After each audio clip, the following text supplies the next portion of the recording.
আজকে দিনটা আমার কলেজে যাওয়ার কথা, তা হঠাৎ করে মনে হলো যে না, কলেজ যাব না। তো হ্যালো ফ্রেন্ডস, গুড মর্নিং সবাইকে। তো সকাল সকাল আমি ব্যাগ কাঁধে নিয়ে বেরিয়ে পড়েছি। তো আগের দিন রাত্রে ফোনটা চার্জ দেওয়া ছিল না, তো চার্জারটা সাথে নিয়ে নিয়েছিলাম। কোথায় যাচ্ছি এটা পুরো ভিডিওটা না দেখলে তোমরা বুঝতে পারবে না।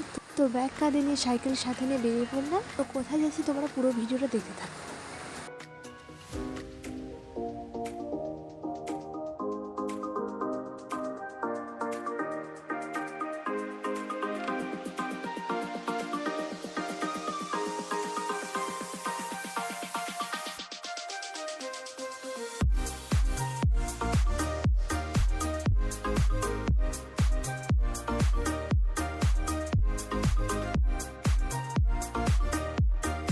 থাম্বনেল থেকে তোমরা বুঝতেই পেরেছি যে আমি কোথায় যেতে চলেছি। সাইকেলটা রেখে তাড়াতাড়ি স্টেশনে এসেছিলাম একটু আগেই, যার জন্য এই ভিডিও ক্লিপগুলো নিতে সুবিধা হয়েছিল। মাউন্টেন যেহেতু ছিল সেই কারণে ভিড়টাও সেরকম ছিল না।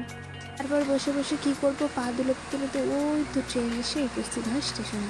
আর আমিও তাড়াহুড়ো করে উঠে পড়লাম ট্রেনে। আমি ট্রেনে প্রায় সময় উঠলে প্রায় জানলার ধারে সিটটাই আমি খুব পছন্দ করি।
নামখানা জায়গাটা খুব সুন্দর। দেশ বিদেশ থেকে প্রায় অনেক মানুষই ট্রেনে করে আসে, আর এই দিকটায় ঘোরাঘুরির জায়গাও তেমন খুব সুন্দর সুন্দর জায়গা রয়েছে।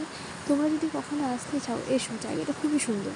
আমার বাড়ির কাছাকাছি হওয়া সত্ত্বেও আমার সেভাবে সুযোগ হয়ে ওঠেনি। তো তোমাদের যদি সময় হয় তাহলে একবার ঘুরেছি, খুবই সুন্দর জায়গা। তো কথা বলতে বলতে ট্রেনটা দ্রুত গতিতে স্টেশনে এসে পৌঁছায়। আর হ্যাঁ, কোথায় যাচ্ছি সেটা তো বলাই হলো না। আমি যাচ্ছি নামখানায় কম্পিউটার শিখতে, যেটা স্টেশন থেকে নেমে কিছুটা হাঁটা দিলেই কম্পিউটার সেন্টারটা। তো তোমাদেরকে বলে রাখি, ওটা ব্রিজ থেকে কিছুটা নিচে হেঁটে গেলেই ওই কম্পিউটার সেন্টারটা, যেখানে আমি কম্পিউটার শুধুমাত্র আমি নই, আমার পেছনেও অনেকে আসছিল। আর আমি প্রায় সময় একটা ফুল নিই, একটা না অনেকগুলো প্রায় ফুল নিই, আমি যে কম্পিউটারটা বসিও সাইডে রেখে দিই। এটা আমার একটা নেশা বলতে পারো। আর হ্যাঁ, তোমাদেরকে বলে রাখি, এটা স্টেশন থেকে নেমে প্রায় অনেকটাই হাঁটতে হয়, প্রায় ধরে নাও 15 মিনিটের মতো হাঁটতে হয়। অবশেষে কথা বলতে বলতে চলেই এলাম। তারপরে আমি আমার একটা কম্পিউটার নিয়ে বসে পড়লাম, আর স্যার ওদিকে আরেকটা স্টুডেন্টকে কম্পিউটার শেখাচ্ছিল। স্যারের আড়ালে ভিডিও ক্লিপগুলো নিয়েছিলাম, জানি না স্যার দেখলে কী বলতো। তারপর সব কিছু শেষ হওয়া মাত্রই আমি আবার বাড়ি যাওয়ার জন্য চলে এসেছিলাম। 10:30টার ট্রেন ছিল। তো ভিডিওটা ছিল এটুকুই। কেমন লাগলো প্লিজ কমেন্টে জানাবেন। দেখা হচ্ছে আবারও একটা ভিডিও নিয়ে।